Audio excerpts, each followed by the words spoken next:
eu, um, um simples apreciador do futebol, como torcedor, como um cara que gosta de assistir e fazer vídeo do YouTube, ficar aqui falando, nossa, o Flávio Prado não entende de futebol.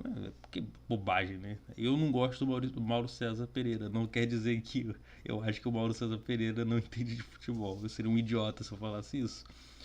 Mas o Flávio Prado teve uma fala que algumas pessoas consideram infeliz, né? Eu vou até compartilhar aqui com vocês a aspa e depois mostrar o vídeo dentro de, digamos assim, um contexto, né, para não ser tão maldoso, que é sobre a questão do Mundial de Clubes.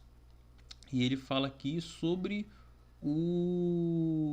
a opinião dele sobre a postura do Botafogo em relação ao PSG e a postura do Flamengo, né? Paiva, que eu não teria contratado, foi demitido, foi medroso. Ele teve medo do PSG, teve medo do Atlético de Madrid, teve medo do Palmeiras. Deu sorte com o PSG. O Flamengo não teve medo. O Flamengo foi pra cima do Chelsea e ganhou. Arriscou pra caramba com o Chelsea. O Chelsea é mais time que o Flamengo. E arriscou contra o Bayern de Munique, que é mais time que o Chelsea, e não deu, mas jogou, teve dignidade. Ele jogou de igual para igual. Aqueles primeiros 10 minutos, ok, o time falhou, estava nervoso, tá tudo ok. Não é normal você pegar um adversário desse, tudo certinho, estádio lotado, é uma pressão a mais. Claro, você está enfrentando um adversário que é mais forte que você sabe disso. Mas o Flamengo teve dignidade, jogou com dignidade, jogou para valer. Nos últimos anos, eu não vi nenhum time brasileiro enfrentar um time do porte do Bayern de Munique como eles enfrentaram.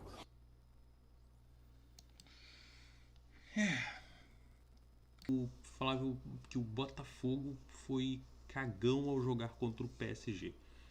Eu acho que não, cara. Eu acho que não. Eu acho que cagão é quando você joga por uma bola, né? A gente já fez uma análise aqui do Botafogo e PSG, sendo que o Botafogo não foi como nem como o Corinthians, né? E que eu não vou dizer que diminuir o Mundial de Clubes do Corinthians não, contra o Chelsea, não vou diminuir. O Chelsea era muito mais time e o Corinthians fez um jogo digno. O Botafogo, dentro da sua proposta, fez um jogo ainda mais digno. Como? Sabendo que o PSG teria a posse de bola, tentando tirar os espaços do meio campo, preenchendo com Alan, com Marlon Freitas, com Gregori. Você ganha superioridade numérica, você tenta colocar essa bola sempre em progressão, lançamento, rifar essa bola para não ficar saindo com um toquezinho de bola como o Flamengo fez e se fudeu. E isso não é uma postura de covarde, isso é uma postura diferente, uma forma de jogar. Não é errado você jogar assim contra o PSG. O PSG é o time que colocou 4, acho que foi 5-0 na Inter de Milão. Colocou 4-0 no Atlético de Madrid, né? Então assim, não é qualquer time, não é um time fácil de se enfrentar, é um time que tem um investimento muito maior do que o Botafogo. Nenhum adversário no Brasil pode jogar numa trocação, mas principalmente eu discordo no sentido de que o Botafogo se portou como cagão contra o PSG. Muito pelo contrário, o Botafogo soube jogar, soube espetar as bolas e principalmente quando você fala de jogo de retranqueiro, deu sorte, como ele falou, deu sorte. O Botafogo não deu sorte, o Botafogo fez um jogo perfeito. Jogo perfeito. Sabe por que o Botafogo não teve sorte? Porque o Botafogo fez um jogo tão bem, com e sem a bola, que ele não permitiu chances claras ao PSG. Das 11 finalizações que o PSG fez, 11, 12, só 2 foram no gol. E chance clara, então, deve ter sido uma, no máximo. O Botafogo só deu 4 chutes. Nossa, o Botafogo deu 4 chutes. Os 4 chutes que o Botafogo chutou, os 4 foram no gol. Desses 4 aí, pelo menos umas 2, se eu não me engano, teve 1 ou 2 chances claras. Então, assim, o Botafogo produziu proporcionalmente em perspectiva de efetividade, de efetividade, o Botafogo ele chegou mais próximo de um segundo gol do que o PSG. Se a gente olhar direitinho, toda vez que o PSG ia com volume para cima do Botafogo, a maioria dessas vezes não houve nenhum momento que você pode falar, nossa, aqui o Botafogo está sendo amassado, né? O John teve que fazer 200 milagres. E não, o John não saiu como o melhor jogador, né? Eu posso elencar aqui vários jogadores que jogaram mais do que o John. O Igor Jesus jogou muito mais. O Alan jogou muito mais. Você tem um jogo do Alex Telles muito bom, né? Você tem uma entrada do Cuiabano muito boa. Então, assim, É um daqueles confrontos que você pode perceber. Você não pode botar aquela ideia, nossa, ele jogou com um covarde.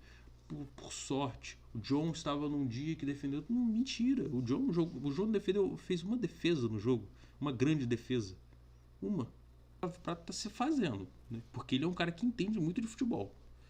E se ele entende de futebol e fala isso, eu acho que ele tá se fazendo.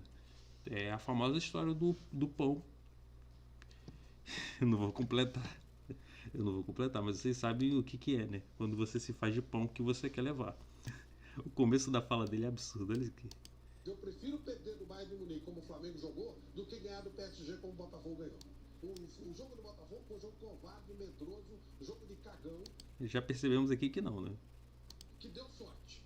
Não. O Flamengo jogou, o Flamengo partiu pro jogo, aproveitou a oportunidade, jogou, errou, aprendeu, o adversário errou, forçou o adversário a errar, o adversário... Não forçou o adversário a errar e perdeu jogando mal. O Flamengo entra no jogo jogando mal. A gente já fez até uma análise aqui no canal que o Flamengo...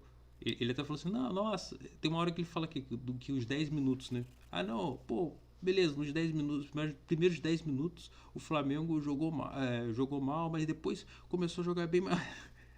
É claro, né? Depois dos 10 minutos que o Flamengo estava perdendo de 2-0, óbvio que o Flamengo ia ter que jogar, né? É óbvio. Agora, alguém aqui pode lembrar que o Flamengo, quando estava tentando construindo por dentro, ele estava perdendo, só para vocês saberem, né? Em 3 a 4 transições.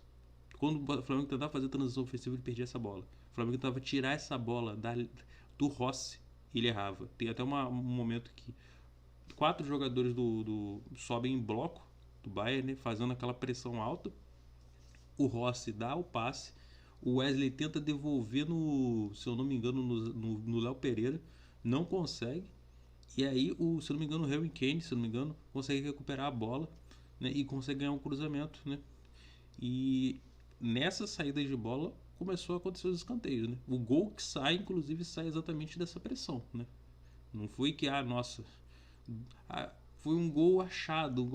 Não. O Flamengo estava errando saídas de bola consecutivamente em 10 minutos, né? Exatamente por causa disso que o jogo terminou. O jogo começou 2-0.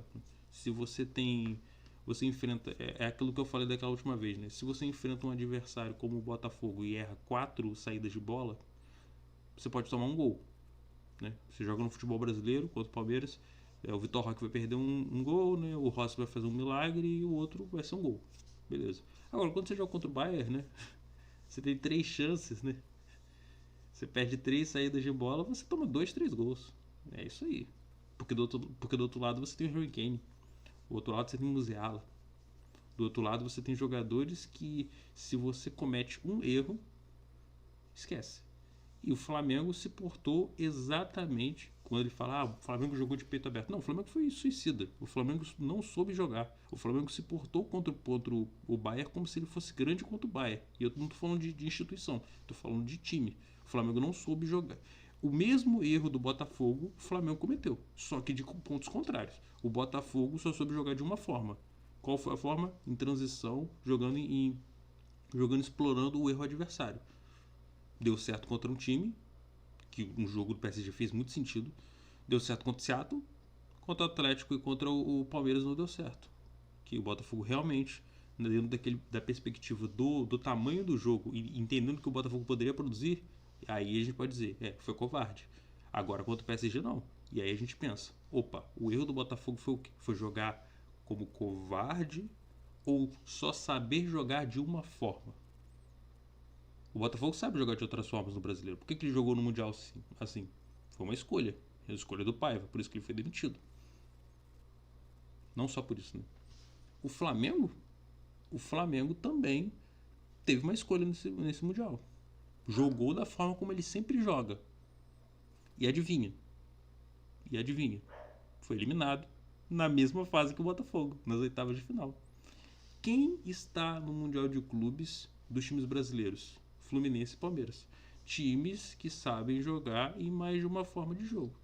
O Palmeiras sabe jogar com posse, sabe jogar em transição, Existem formas do Palmeiras. Ah, mas o Palmeiras não tá jogando bem. O Palmeiras não tá jogando bem. Só que se o Abel precisar preparar um jogo e preparar uma tática específica para esse jogo, uma forma de jogar específica, ele vai saber, porque ele tem gabarito para poder fazer isso. E ele fez isso ao longo da carreira dele, ao longo da carreira dele, da longevidade dele no Palmeiras. O erro que o Botafogo cometeu e o erro que o Flamengo cometeu não tem muita diferença, né? Um escolheu cometer o erro de jogando de uma maneira mais de peito aberto, o outro mais fechadinho. A gente pode fazer um juízo de valor de qual futebol a gente acha plasticamente ou esteticamente melhor para assistir como entretenimento, mas no final é a mesma coisa. Dois times que foram incompetentes exatamente porque não souberam não souberam se adaptar aos adversários que tiveram que enfrentar, né? Contra o Flamengo sofreu contra o Bayern. Então, assim, essa opinião do Flávio Prado me irrita, né? Me irrita um pouco porque a gente pensa, poxa, como é que um jornalista tão gabaritado, com tanto conhecimento de futebol, acaba caindo nesses clichês e nessa romantização vazia de que da banalização da derrota, do jogou bem, quando na verdade não é isso, né?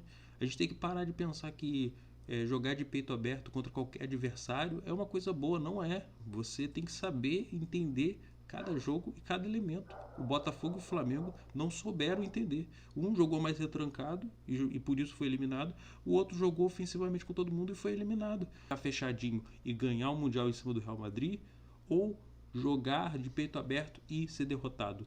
Isso é um esporte, gente. Competitividade tem a ver com resultado também. Essa romantização de competir é básica, é uma questão estética, é uma questão de juízo de valor, é bobagem, é bullshit, é bobagem. E outra coisa, que leitura besta, é isso que me irrita, é o Flávio Prado falando, não é conversa de botequim. E o jornalismo brasileiro tá virando conversa de botequim. Esses caras grandes como o Flávio Prado, parece que fazem algumas aspas aí só para repercutir na internet. E eu vou te dizer, a thumb vai mostrar exatamente o que eu acho. É conversa de palhaço. Infelizmente é isso, é conversa de palhaço. É conversa de bait de Twitter. É você chegar no Twitter e falar uma bobagem gigantesca só para ver repercussão.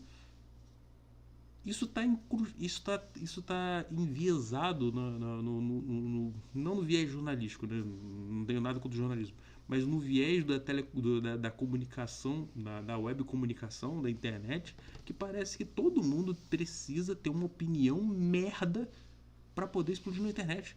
Precisa mostrar uma opinião merda. E aí o que você faz? Você coloca o verniz de jornalismo, né, sobre aquilo, né? Porque você fala, não, o Flávio Prado falando, né? Um cara gabaritado, só que ele tá falando uma maior merda possível. Você pode ter o gabarito que você tiver, você pode entender o futebol que você quiser, mas quando você fala merda, você fala merda. Infelizmente é isso. E nesse momento ele se comporta como? Quando você quer, vamos ser sinceros aí, vamos pensar aqui. Pensem comigo. Quando a pessoa se comporta na frente de um palco para receber aplauso ou risadinha, para a sua opinião ser balizada, exatamente para quê? Para o susto, para a quebra de expectativa das pessoas que estão assistindo. Como a gente chama disso? A gente chama de um espetáculo. A gente chama da relação entre um palhaço e um microfone. O palhaço e o microfone dentro no palco. O que eles querem? Quebrar a expectativa e fazer as pessoas rirem. O Flávio Prado está fazendo mais ou menos a mesma coisa. A diferença é que talvez a ideia dele não era fazer as pessoas rirem, né? Mas a reação ela foi a mesma, né? Fico triste por ter que ouvir isso, né? E infelizmente ouvir isso de um cara tão inteligente como o Flávio Prado, né?